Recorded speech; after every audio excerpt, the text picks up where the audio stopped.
Hey, listeners, Irenia here. Today I'm talking with the fabulous Nicola Rowley. We're talking all about self leadership, how important this is to nurture from an early age, being a child into adulthood. It's so important for us as leaders to be able to know ourselves, know our strengths, know our values and what we stand for in order to move forward in our career and life journey. Nicola shares with us from a very early age how she does this and how she is looking at doing this with the next generation.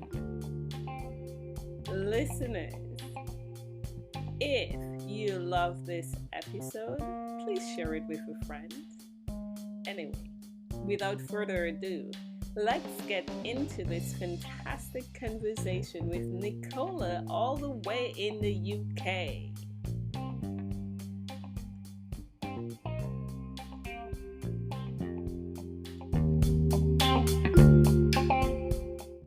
Welcome, superstars. Thank you so much for tuning in to this dial. You're listening to Art Live with Irenia. I'm very excited to bring you this week's episode. I'm your host, Irenia Roussel.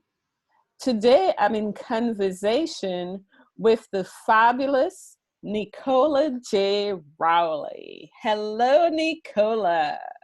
Hello, thank you so much for having me on. You are so welcome. I am very much excited to have you on the show today because as I'm journeying across the different continents, it's so fantastic to have someone from the European region, right? Yeah, definitely. So I'm over in a place called Surrey, which is in the United Kingdom. So it's just outside of London. That's fantastic. So to you, my listeners, thank you so much for joining in. And to those of you who are joining for the first time, welcome. Stay tuned to this dial because we are going to provide you with some awesome content. So let me just give you a little bit of an overview on Nicola. Nicola worked as a journalist for over 25 years. And she's done a lot of different things, you know, from being a reporter to being a news reader, working with a variety of media organizations, including BBC. She pivoted into a communications role later on, and in 2019 started her own communications agency. Nicola is also a multi-award winning children's author, and she's published 2 picture books, James and the Amazing Gift and James and the Birthday Balloon. It's an audiobook which is narrated by TV's Dr. Ranch. Did I say that right? You did say that right. You did say that right. He's very, very popular here in the UK. The mums, they go wild for him. There's no other way to describe it. That is absolutely fantastic. So I can see, you know, based on your background that you have done multiple pivots in your career. So let's give us, you know, an overview, a backstory of, you know, your career.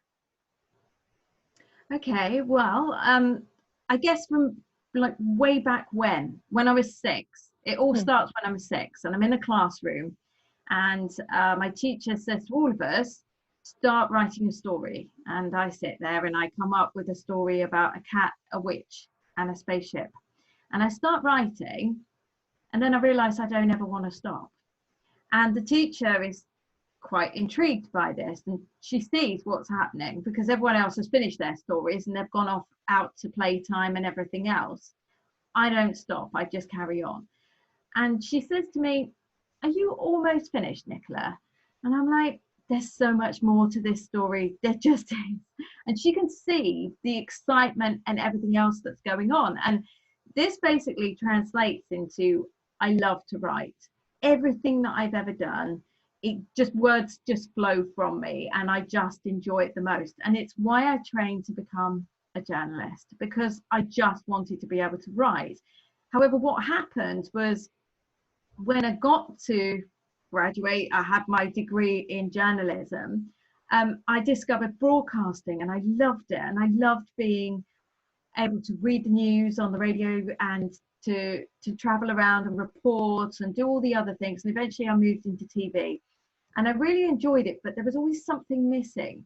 And it's quite interesting that I didn't work out what was missing until a lot later. I moved into communications, as you mentioned. I worked for some very high profile PR agencies in the UK.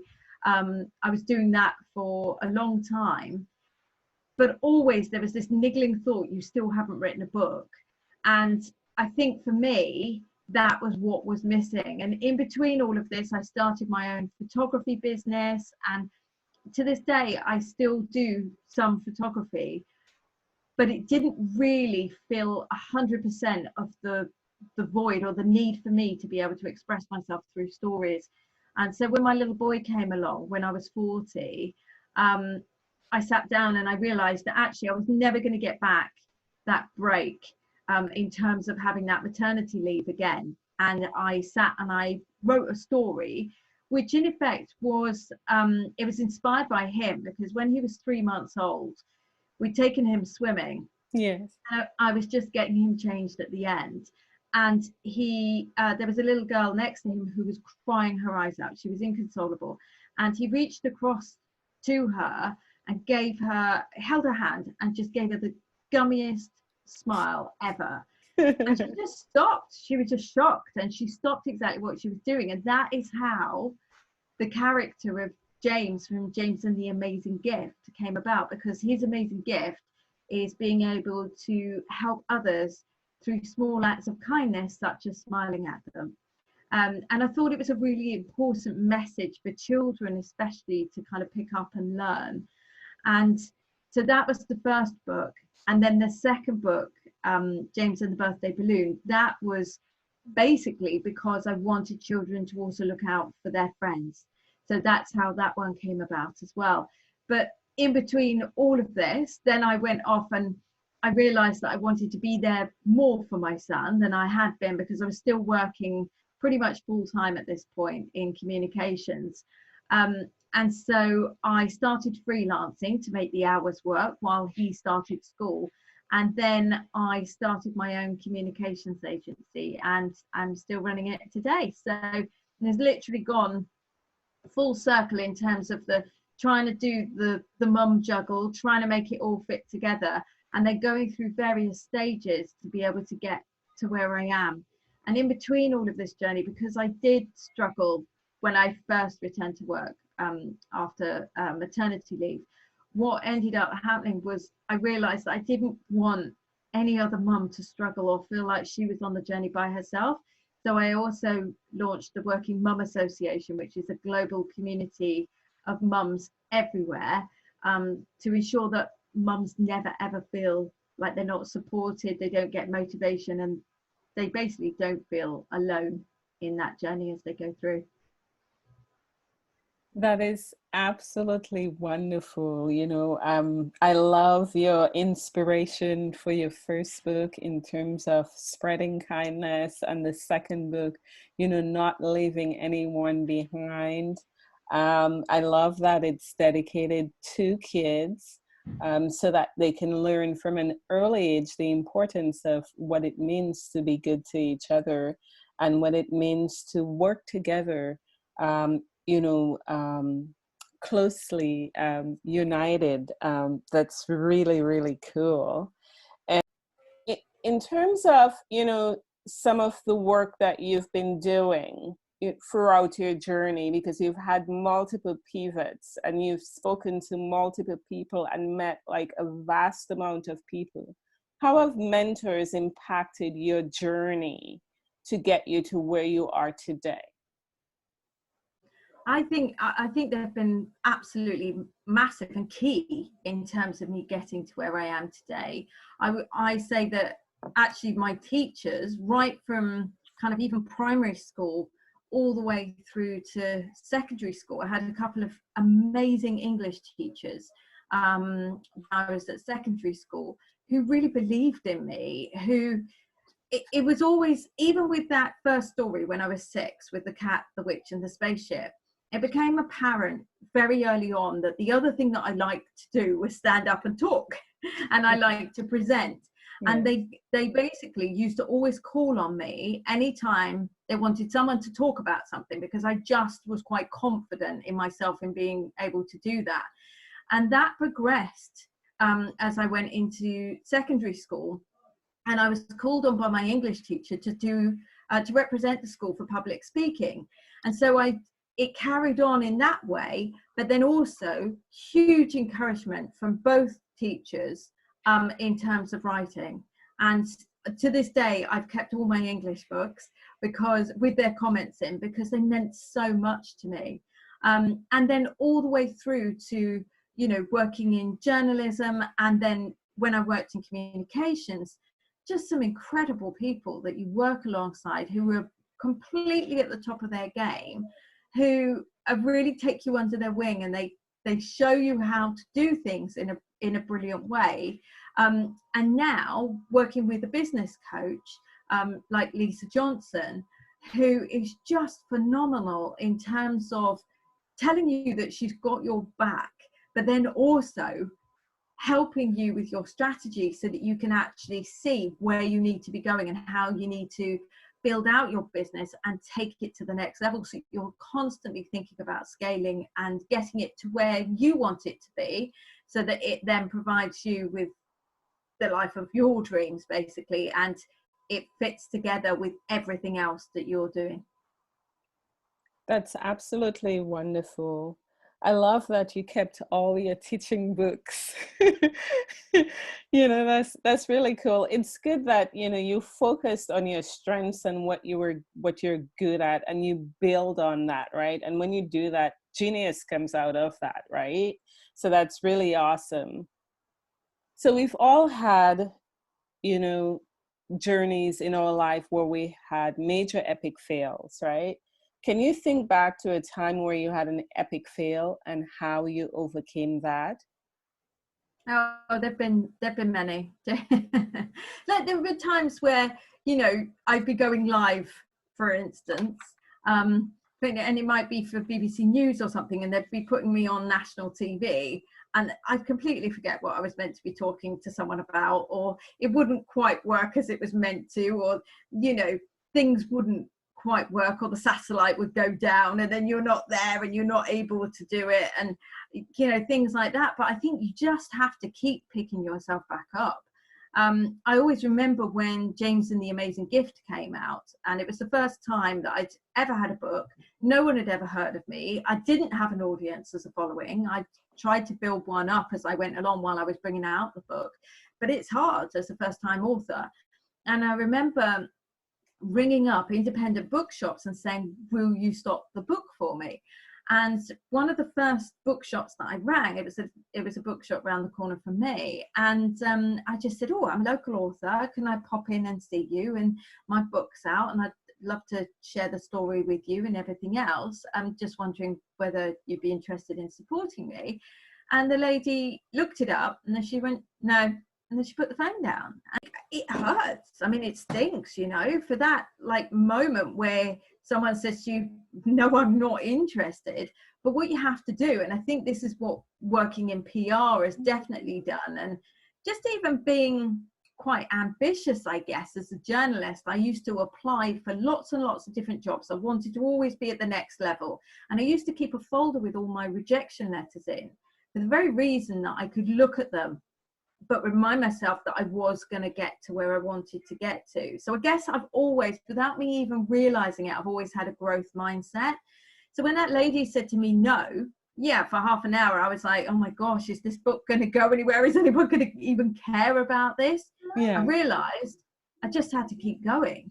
And that's the thing, it's that never giving up. And I would say that one of my core traits is tenacity and never ever giving up. And it doesn't matter what gets thrown at me, I dust myself off, I get going again. And I think it's really important to have that. I absolutely agree with that.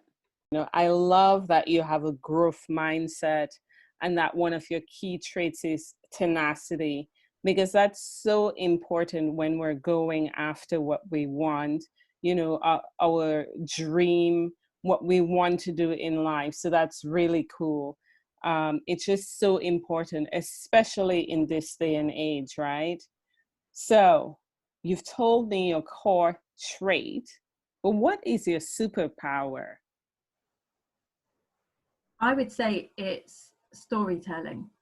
And I think it's being able to, whether that's taking a children's book and taking a children's story and being able to take children on an adventure where they will lose themselves in some magic, as they do in my new book, Mug the Wump, the Dancing Wizard, or being able to help others tell their story.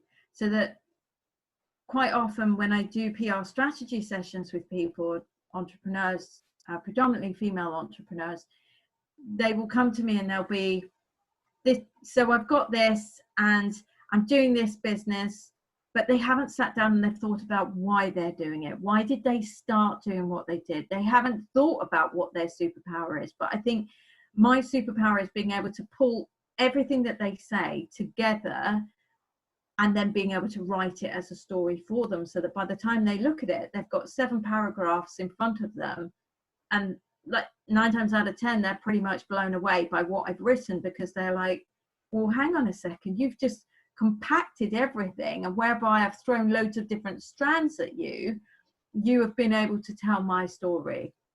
And quite a few people, like, they don't even realize what the most impactful thing is. But I think that comes from the fact that I trained as a journalist, so I think like a journalist, so I know what works for journalists, so it helps them get more visible, because from it they're able to then go off and be able to get PR and media features and everything along those lines. But then also if they work with me one-to-one, then I'm able to get them more strategic PR storytelling. So it's telling their story through the power of PR, with them being endorsed by journalists, so that third party, like as a journalist or a writer or whatever it is, whichever publication it is. And then through that, they're able to reach others and impact the lives of others. And that's what I really like about doing what I do now, is that it's not just a case of, okay, so you've helped someone tell their story. It's who they go on and they impact, and who they then go on and help. And it's a much bigger thing than just focusing on one person being able to go out there and do something.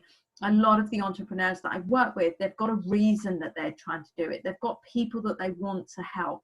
And I think that ties in with my whole ethos about giving and being able to give back at the same time. I love it. This has such a multiplier effect, a paid forward effect. That's fantastic that your superpower is storytelling, which is impacting so many people. Now, you alluded to your new book, Mug the Wump, the Dancing Wizard. Can you tell us a little bit more about this exciting new book that you have? I certainly can. So this book it's everything, really. So way back when I was 9, my dad created Mug the Wump, the character of the wizard, for me as part of bedtime stories. And he said to me that the wizard lived in a wood and he had a blue Burmese cat with him. Well, I grew up with a blue Burmese cat. He was like the family cat. And it was so special the way he told this story. I was completely entranced by it. And I begged him to write it down. As soon as he told me the story, I was like, write it down. It's really, really good. Write it down, please, please, please. And he said, well, I'll only write it down if you draw a picture of the wizard, and then I can write it from that. And I was 9. My picture was rubbish, but I did it. It ended up on this piece of paper, and it stayed at the back of our garage for years and years and years as a reminder to him to write it down, which unfortunately he never did. And at one point, I think much further down the line, he tried to write it because I begged him to do it so much on and off over the years. I was like, write that story. And he tried to do it, but it had lost some of the magic. And sadly, he passed away in November 2016. And I was in the process, I was just bringing out James and the Amazing Gift. And I brought out that book, but in the back of my mind was always, I want to be able to pay tribute to my dad for creating that character. So I knew that Mug the Wolf had to be brought to life somehow. And round about that time when it was like 2017, and I'd already written James and the Birthday Balloon, and I was thinking, right, okay, I need to be able to take time out and write this story. And what I did was I went along to the Winchester Writers Festival, and what happened in a bizarre turn of events is that you can apply for one-to-ones with different agents, and one of the agents that I got an appointment with was looking for middle grade fiction, so 9 to 12-year-olds and things like that. And I was like, but I haven't got anything ready. But what I should do is probably write the opening chapter to the book, because I know that I want to do it. So I might as well, if now that I've been given this appointment, I might as well make the most of it and do it. And I started writing it, and I shared the synopsis with another agent who was there at the time, and she said to me, I want to see the whole manuscript, get it to me. And by that point, I'd only written the first chapter, and I was just like, oh my gosh, I've got to do this quickly, and she needs to see it, she's asked for it, I've got to send it. So I literally, in June, I think it was 2017 or July 2017, I sat down for 6 weeks and solidly wrote for 5 hours a day. Now at this point, I'd left my what was a maternity cover contract job for BBC Worldwide at the time, and so I had more time on my hands to be able to do it. But I sat there and I just wrote solidly for 5 hours a day for 6 weeks, and then that was an iteration of the book. But then it needed editing, and then it needed, like, putting together and everything else. So we did all of that, and I did send the book off, I think it was in the September or October time. But actually, looking back at it, it was nowhere near where it is now, because I wanted the story to be in a certain way, and it wasn't quite there. But now the book is out, 37 years in the making, and it is exactly how I want it to be. And I think what the book does right now is it takes children who are aged 7 to 12, although, I read Harry Potter when I was in my late 20s, so it's adults too. It takes you on a magical adventure. And I think right now that is so important, that children can lose themselves in a completely different world. They can dare to dream. And if you dare to dream, then you can believe. And if you can believe, then you can achieve. And that is my big thing that I always say to children whenever I go into schools and I do school visits: dream, believe, achieve. Because it absolutely is so important that you never ever let go of those dreams. And it's the same with me. My dream was always to write a book, and a chapter book at that, and now I've done it. Well, I love that. Dare to dream, believe, and achieve. Congratulations, Nicola. It's fantastic that you are living your dream, and you are inspiring, the next generation to live their dream as well, right? So that's just fantastic. It's full circle, I loved your complete focus. Right? You said you wrote straight 5 hours a day. I mean, that is complete focus. That's awesome. And I believe that, whenever we deeply, deeply and truly want something, we do find the time to set aside to go for what we want, right? Oh, completely. And I think for me, it wasn't a question of whether if it would happen.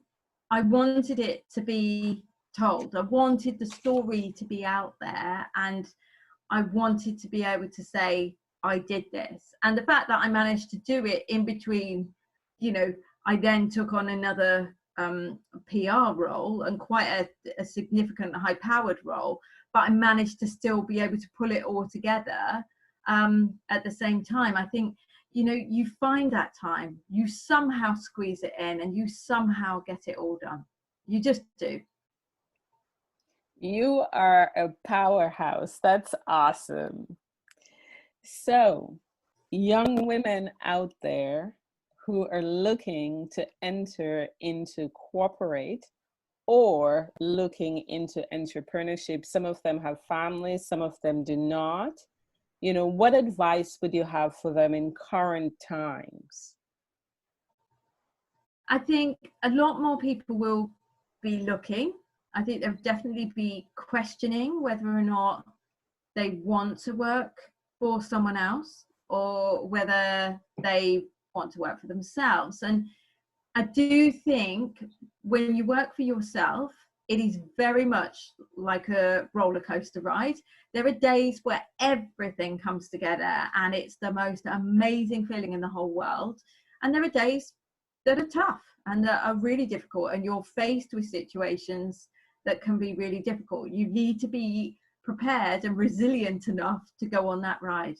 What I would say is that every little bit of experience that I've had working in national and international newsrooms, working in PR agencies, working for like a big broadcaster in the UK, all of those things that have come together, they have all, it's really interesting how it is all now paying back. So, you know, I will have made contacts along the way with certain journalists that is now paying back for when I approached them to be able to help me with reviews for my book.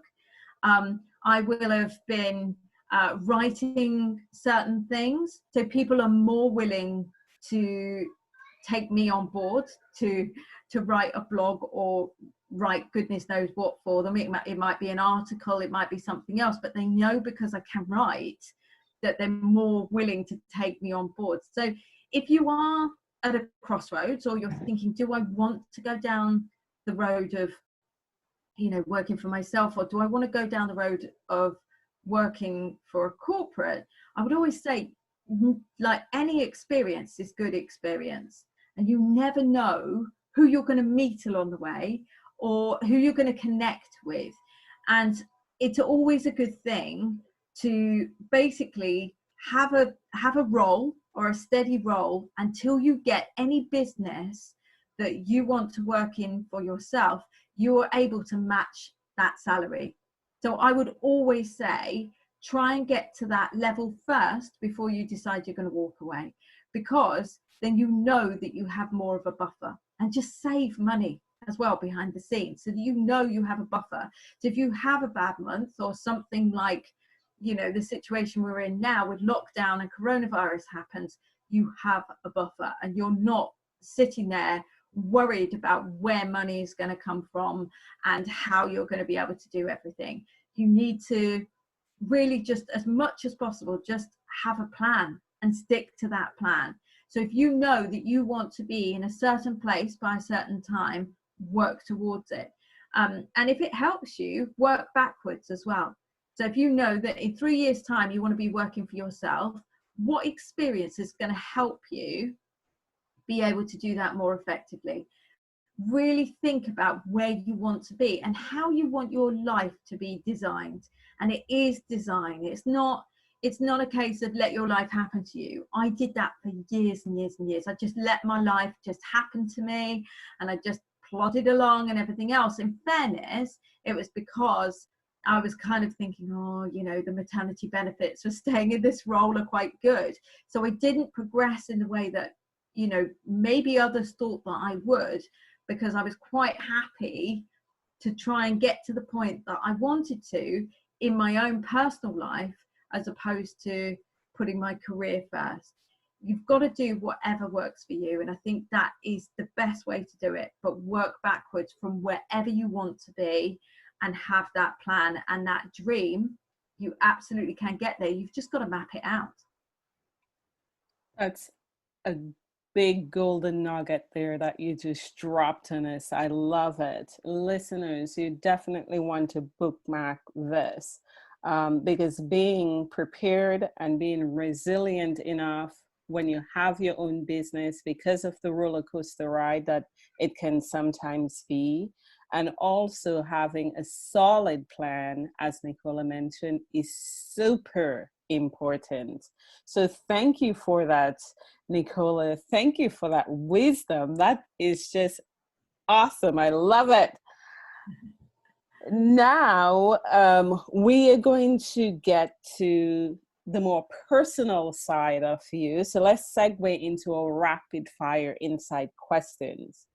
In terms of morning rituals, what do you do in the morning to set your tone for the day, to put a pep in your step, a pride in your stride?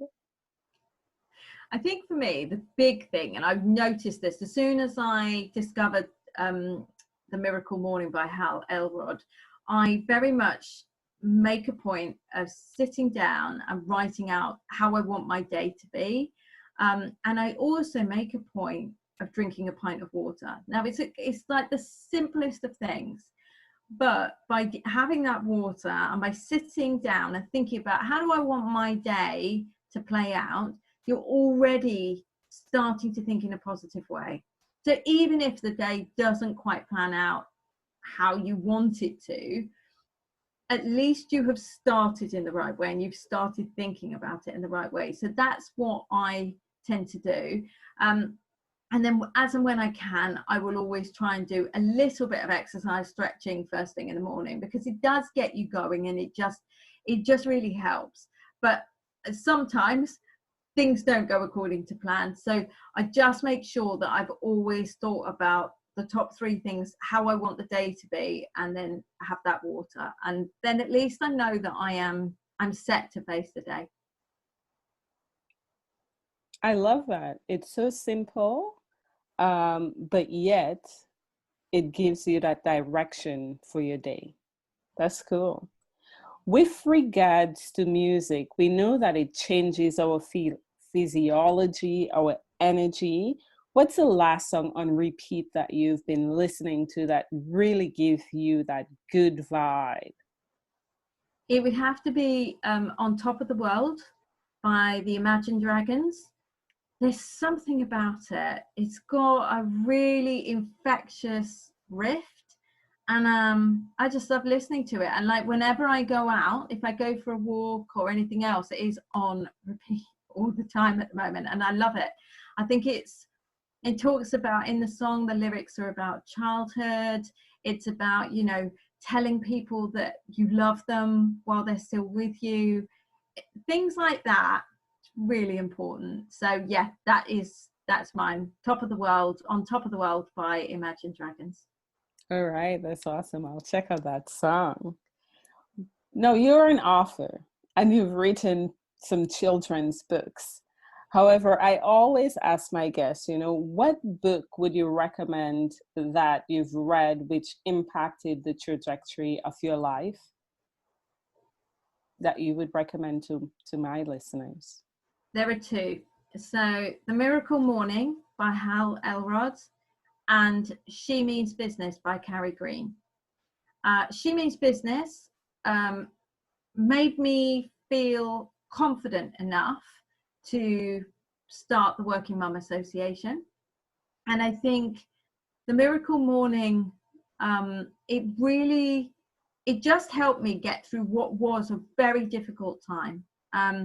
It helped me shift my mindset, and you'll know this as much as anyone else, but when you're working for yourself, or even when you're working in a corporate environment, mindset is absolutely everything. And I remember working at the BBC in a publicity role, and it was my first role that I'd done since I'd returned from maternity leave.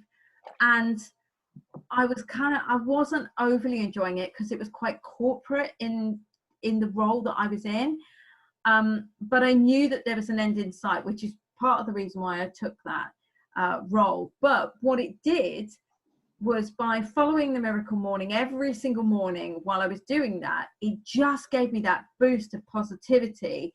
It made me realize that there are so many possibilities and there's so much out there, that I felt like I was refueled in a way, that I was just like, right, now I'm going to get my first children's book out. I'm going to go out there. I'm going to launch the Working Mum Association. I'm going to do this. I'm going to do that.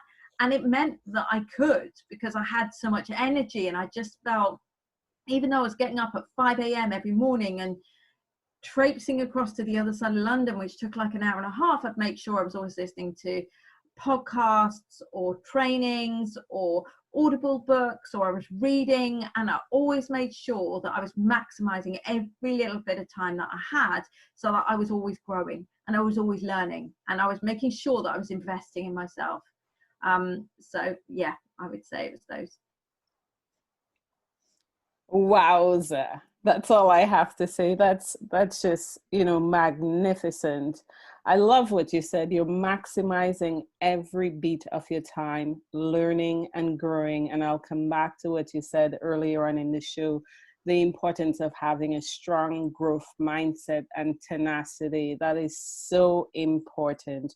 Nicola, we've talked a lot about a lot of things, your career pivots, the reason why you wrote your books, and also the importance of giving back, and, the importance of really paying it forward with our peers. And, do you have any last words of wisdom for our listeners who are listening to us right now? I would say that there is like quite a basic kind of structure in terms of leadership. And I think that self-leadership is really, really important. Understanding that good communication stands you instead. Always listen to your intuition, always, in any given situation. If something doesn't feel right, then 9 times out of 10 it's not going to be. Really think about the fact that any actions that you take, they do have consequences. So if you find yourself in any given situation, respond to situations. Don't just react. Don't just do a knee-jerk reaction to it. Respond to it. Think about how your reaction to something is going to come across to someone else. And I think just really be a great communicator. And if you want to progress in the corporate world, or in any world, I always think, never feel afraid to roll your sleeves up and get stuck in. And probably more important than absolutely everything else, treat everyone the way that you would want to be treated. It doesn't matter who they are, what job they do, anything else, always treat them the same. I've worked in kind of corporate roles in really high up positions, but I will always go out of my way to spend time saying hello to people, or spending time, like one of the people that I used to spend most of my time talking to when I was in a really high up PR position, yes, was the man in the mailroom. Mm-hmm. And that sounds like, well, why would you do that? But he was just so lovely, and we could have a chat, and we used to say good morning every morning. We'd have a chat about how our days were and everything else. And because I'd taken the time and the effort and everything else, when it came to I needed some help with something, who was the first person that just went out of their way to help? You never ever know how what you do can impact on others. So really be aware of that. That is absolutely wonderful. I love that you say treat everyone just as how you would like to be treated, and never be afraid to roll up your sleeves and get the work done, right? It's been an absolute pleasure having you here, Nicola Rowley from the UK. I am so excited that I've connected with you and we've chatted about your journey. Thank you so much for coming on the show today. Oh, it's an absolute pleasure. Thank you for having me. All right. And to you, my listeners, thank you so much for continuing to tune in to this dial. I'm your host, Irene Roussel. Nicola, I always like my listeners to contact my guests if they want to continue the conversation. How can my listeners get in contact with you? The best way is via email, which is hello@nicolajrowley.com. And I've also got a Facebook page for my books, which is on Facebook at author Nicola J Rowley. And then if you want to follow me in terms of PR, in terms of understanding how you can get more visible, whether that be in your business, in your corporate life, whatever it is, we have a group over on Facebook called the Communications Community. So look us up because we'd love to have you there. That's absolutely wonderful. I'm going to drop that in the show notes, and your listeners, you connect with Nicola. All right.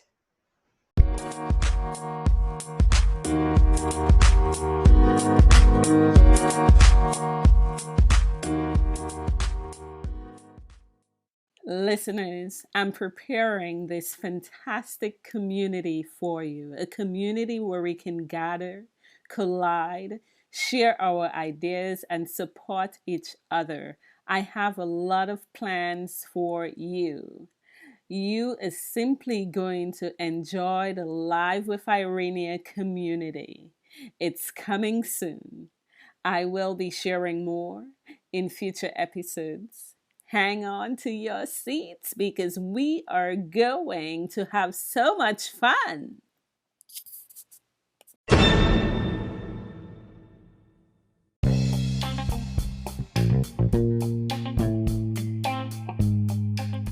Listeners, I hope you thoroughly enjoyed this conversation because I sure did. I just have one ask of you.